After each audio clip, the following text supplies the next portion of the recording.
क्या आपके जमीन पे भी अवैध कब्जा किया गया है? क्या आप बहुत परेशान है कि उस कब्जे को किस तरह से हटाया जाए? तो मेरे प्यारे दोस्तों, आज की इस वीडियो में मैं आपको बताऊंगा कि आप किस तरह से अवैध कब्जे को सिर्फ एक दिन में बहुत ही आसान तरीके से हटा सकते हैं। सो हेलो गाइस, मैं जयकरण ब्लेस स्वागत करता हूं आप सभी का मेरे यूट्यूब चैनल टेक्निकल जैक में। आगे बढ़ने से पहले अगर अभी तक आपने हमारे चैनल को सब्सक्राइब नहीं किया है, चैनल को सब्सक्राइब कर दे, बेल आइकन प्रेस करके ऑल नोटिफिकेशन ऑन कर दे। कहावत तो आप सभी ने सुनी होगी कि जिसकी लाठी उसकी भैंस जी।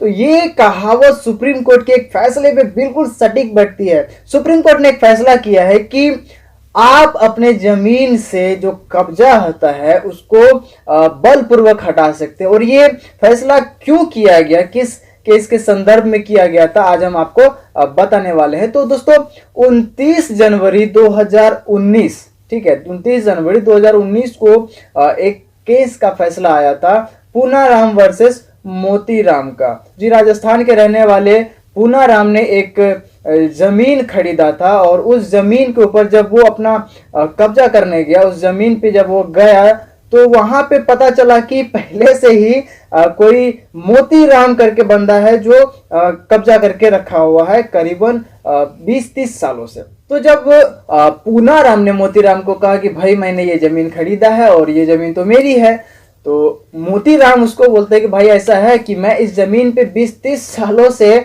कब्जा करके रखा हूँ, 20-30 सालों से इस जमीन पे हूँ मैं, तो ये जमीन मेरी हुई। भले मेरे पास कागजात नहीं है लेकिन मैं इस जमीन को नहीं छोड़ूंगा। आपको जहां जाना है, जहां कंप्लेन करना है आप कीजिए। तो पूनाराम ने क्या किया कि इस केस को सिविल कोर्ट में फाइल कर दिया और फैसला जो है पूनाराम के पक्ष में आया। पूनाराम के पक्ष में क्यों आया? क्योंकि पूनाराम के पास सारे कागजात थे, सब डॉक्यूमेंट बराबर अवेलेबल थे और मोतीराम के पास कोई डॉक्यूमेंट नहीं था। लेकिन मोतीराम भी चुप बैठने वाला कहाँ था भाई। उन्होंने क्या किया, इस केस को हाई कोर्ट में फाइल किया और हाई कोर्ट में लड़ना शुरू कर दिया।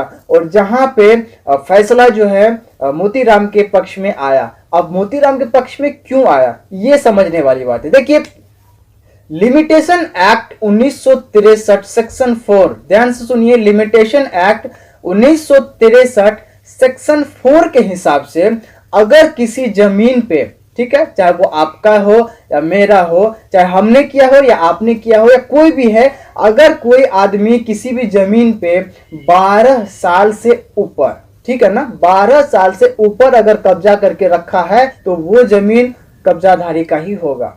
ठीक है, मान लीजिए एक सिंपल उदाहरण समझिए कि आपका जमीन है, ठीक है, आपका जमीन है, आप वो जमीन आपके नाम पे है, आपके टाइटल के नाम से वो जमीन चल रहा है, लेकिन आपकी उस जमीन पे मैं करीबन 14-15 साल से कब्जा करके रह रहा हूं, तो वो जमीन लीगली लिमिटेशन एक्ट 1963 सेक्शन 4 के अकॉर्डिंग वो जमीन मेरी होगी, ना कि आपकी। ठीक है, तो इसमें भी कुछ झोल झाल है, कुछ समझने वाली बात है, मैं थोड़ा आगे समझाऊंगा। पहले इधर बात कर लेते हैं, ये पूनाराम और मोतीराम का केस को समझ लेते हैं।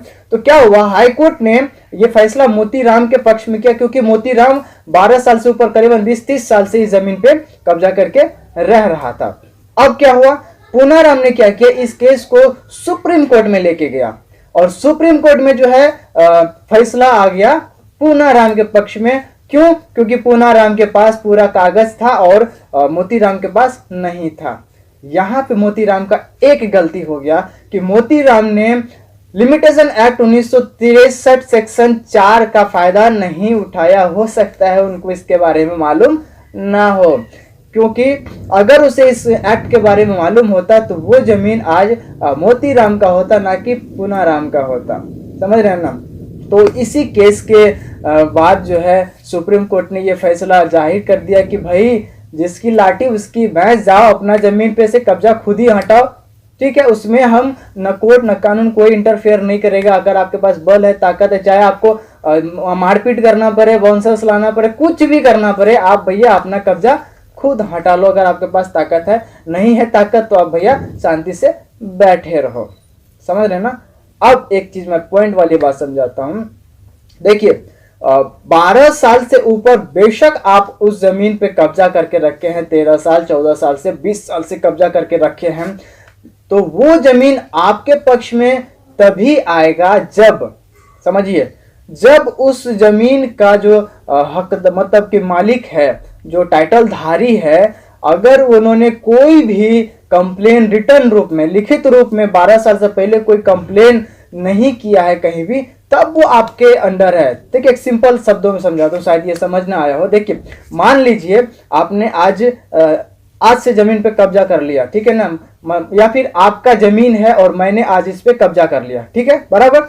आप क्या करेंगे, अगर 12 साल से पहले, ठीक है, 6 महीने 7 महीने 8 महीने या साल 2 साल, मतलब 12 साल से पहले ही आपने कहीं भी लिखित रूप में कलेक्टर हो या सिविल कोर्ट हो, कहीं भी आपने कंप्लेन कर दिया या आपत्ति जता दिया कि भाई ये मेरा जमीन है और फलाना आदमी उस पर कब्जा करके रखा है, तब ये केस जब फाइल होगा तो पक्ष, आपका पक्ष में ही ये फैसला आने वाला है। चाहे वो 20 साल बाद फैसला आए, 10 साल बाद फैसला आए, वो फैसला आपके पक्ष में ही आने वाला है। हाँ, अगर आपके जमीन पे मैंने कब्जा करके रखा है और आप आराम से निश्चिंत पड़े हुए, आपको मालूम नहीं है या फिर जानते हुए भी आप सोच रहे हैं कि चलो ना मैं तो छुड़ा ही लूंगा, आने वाले टाइम में केस फाइल कर दूंगा, हटा दूंगा, तो ये आप गलत करेंगे। क्योंकि अगर 12 साल क्रॉस कर गया ना, तो किसी कीमत पे उस जमीन का फैसला आपके पक्ष में नहीं आने वाला। फिर आपके पास एक ही चारा बचेगा, सुप्रीम कोर्ट का ऑर्डर ये कि आप अपने जमीन को बलपूर्वक छुड़ा ले। तो मेरे प्यारे दोस्तों, उम्मीद करता हूँ कि आपको आज का ये